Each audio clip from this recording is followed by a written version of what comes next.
Tubahaye ikaze aho tugiye kuganira ku bikorwa remezo bibiri bihenze cyane u Rwanda rwashoyemo imari rugamije kwagura cyangwa se guteza imbere ubukungu bw'igihugu, ubukungu bushingiye kuri serivisi, ubucuruzi ndetse n'ubukerarugendo. Ariko mbere yuko dutangira ndagira ngo ngusabe ubanze ukore subscribe kuri iyi channel kugira ngo tujye tubana mu biganiro byacu bya buri munsi, aho uzajya ubona amakuru yizewe kandi y'ingirakamaro yagufasha mu buryo butandukanye. Ndagira ngo rero dutangire ku gikorwa remezo cya mbere u Rwanda rwashoyemo imari kandi kikaba ari ingirakamaro, kikaba cyarahinduye ubukungu bw'igihugu, kigateza imbere u Rwanda mu buryo buhambaye. Igikorwa remezo cya mbere ni Kigali Convention Center. Iyi ni inzu nini iri mu mujyi rwagati, mu mujyi wa Kigali, umurwa mukuru w'u Rwanda, aho iyi nyubako yubatswe igamije kujya yakira inama zikomeye ndetse n'ibindi birori bitandukanye. Iyi nyubako yatangiye kubakwa mu 2009 aho yari yahawe ikigo bita Beijing Construction Engineering Group, ariko nyuma iki kigo kikaza kuyamburwa ikegurirwa ikigo cy'abanyaturikiya cyangwa se cyo muri Turikiya cyitwa Suma, akaba aricyo gikomeza ibikorwa byo kubaka iyi nyubako ya Kigali Convention Center. Iyi nyubako y'agahebuzo iri mu ishusho cyangwa se yubatswe mu ishusho ry'igi cyangwa se ingoro ndangamurage y'umwami iherereye i Nyanza mu Rukari. Iyi nyubako iri ku buso bwa metero kare 32,000. Iyi nyubako ni inyubako nziza cyane iteye amabengeza, aho uri hose mu mujyi wa Kigali ubu yireba.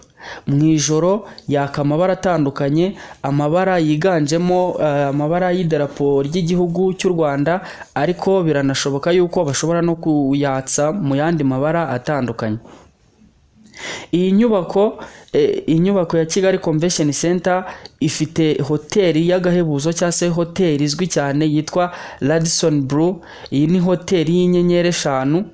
Ifite ibyumba 292 birimo ibyumba 201 bisanzwe, ibyumba 5 biri ku rwego rwo kwakira umukuru w'igihugu, n'ikindi cyumba kimwe kiri ku rwego rwo kuba cyabasha kwakira umwami, n'ibindi byumba 68 byiyubashye ku buryo bwo kwakira abandi bayobozi bakomeye byo bigize iyi hoteli.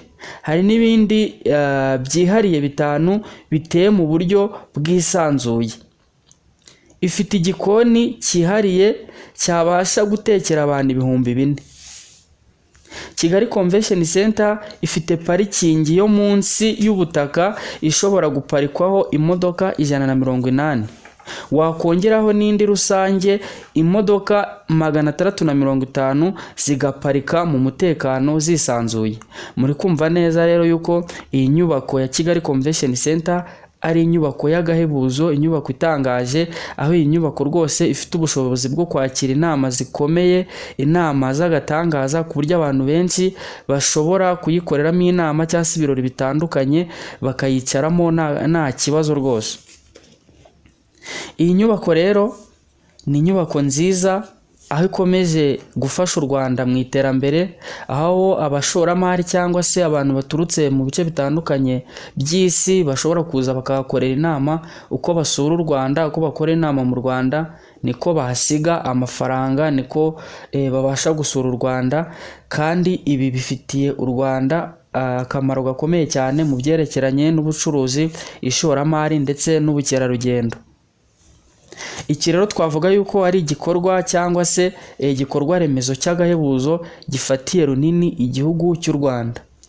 Ikindi gikorwa remezo cya kabiri ngira ngo tugarukeho, ari nacyo gikorwa remezo nikimara kuzura neza azaba ari cyo gikorwa remezo gihenze cyane u Rwanda rwabashije kugeraho, ni ikibuga mpuzamahanga cy'indege cya Bugesera.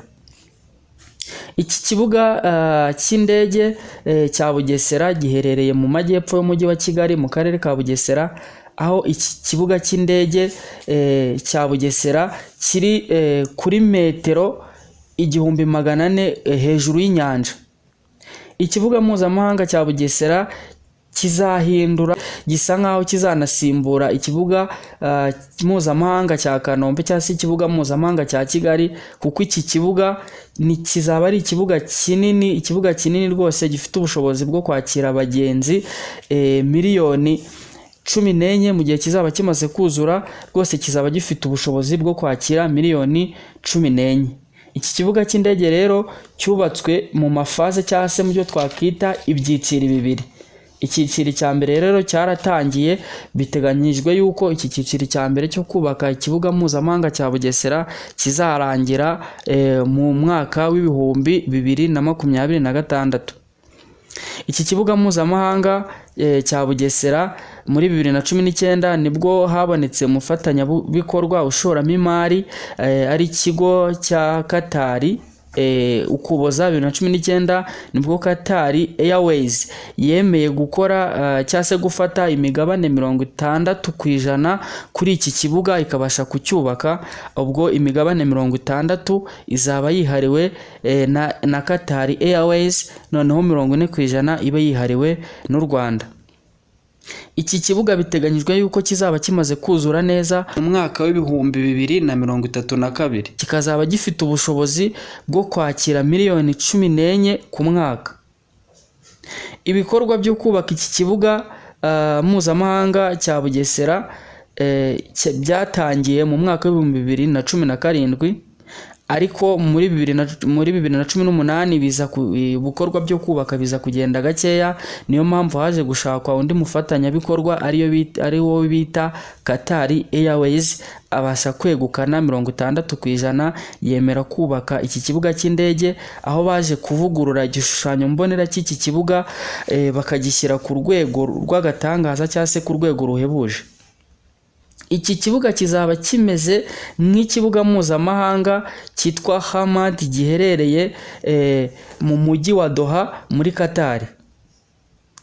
Iki kibuga cy'indege kizaba kibasha kwakira miliyoni z'abaturage cyangwa se z'abagenzi miliyoni 8 ku cyiciro cya mbere, imizigo ingana na toni 150 mu gihe kizaba kimaze kuzura ku cyiciro cya mbere, cyangwa se ubwo faze ya mbere yo kucyubaka izaba irangiye, kizaba gifite ubushobozi bwo kwakira abaturage bagera kuri miliyoni 8, imizigo ingana na toni 150.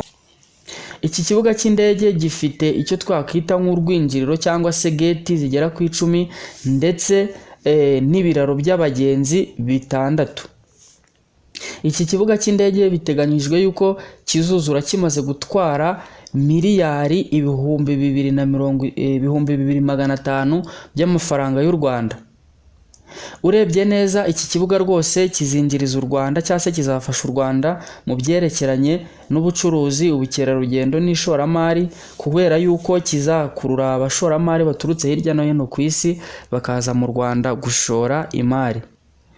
Umujyi rero wa Bugesera ukomeje gutera imbere, aho bigaragara yuko nabo bakomeje cyangwa se uyu mujyi ukomeje kwiyubaka, wubaka ibindi bikorwa remezo bitandukanye bizunganira iki kibuga cy'indege cya Bugesera, aho mu Bugesera bakomeje kubaka ibikorwa bitandukanye nk'isoko ry'inyama, uruganda rukora ifumbire cyangwa se inyongeramusaruro, n'imihanda itandukanye izafasha cyangwa se izunganira uyu mujyi kugira ngo urusheho gutera imbere. Uyu mujyi ukomeje gukataza mu iterambere, aho bigaragara yuko ibikorwa remezo bikomeje kubakwa byibura byihariye miliyari 400 z'amafaranga y'u Rwanda. Urumva neza yuko aya mafaranga atari makeya. Iki kibuga cy'indege rero kizaba ari cyo gikorwa remezo cya mbere gihenze mu Rwanda, aho rwose bigaragara yuko gishobora kuzahindura ubukungu bw'igihugu cy'u Rwanda bukaba ubukungu bushingiye kuri serivisi, ubucuruzi ndetse n'ubukerarugendo, aho kizakurura abashoramari cyangwa se abantu baturutse hirya no hino ku isi bakaza mu Rwanda.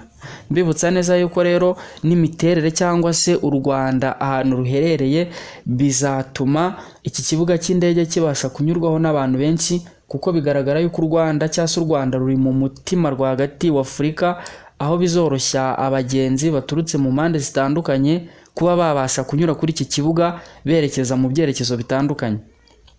Uyu rero ni umushinga uhambaye kandi umushinga w'ingirakamaro uzafasha u Rwanda mu iterambere cyangwa se uzabasha kuzamura iterambere ry'u Rwanda ugashyira ubukungu bw'u Rwanda ku kigero gishimishije, ku buryo rwose mu minsi mikeya cyangwa se mu myaka mikeya u Rwanda ruzaba rumaze kugira ubukungu buhamye bushingiye kuri serivisi, ubucuruzi ndetse n'ubukerarugendo. Ibi bikazajya byinjiriza u Rwanda amafaranga menshi, bibashe guteza u Rwanda imbere mu buryo butandukanye. Ibi rero nibyo abahanga bashingiraho cyangwa se abahanga mu bukungu bashingiraho bemeza yuko u Rwanda ari igihugu kizatera imbere kikagira ubukungu buhamye kandi bufite icyerekezo. Abaturage rero baturutse mu bice bitandukanye bakomeje kugenda bagura ibibanza cyangwa se bakora ibikorwa byabo mu mujyi wa Bugesera n'ahandi hatandukanye, kuko babona yuko hari amahirwe ahambaye cyangwa se amahirwe afatika yuko iki kibuga nicyuzura kizabasha guteza imbere ibikorwa byabo. Ni nayo mpamvu ibibanza bikomeje guhenda mu mujyi wa Bugesera cyangwa se mu karere ka Bugesera n'ahandi hatandukanye hegereye iki kibuga mpuzamahanga cy'indege cya Bugesera. Murakoze cyane, nongere mbibutse mukore subscribe kuri iyi channel aho muzajya mubona. Murakoze, duhure mu kiganiro gikurikira.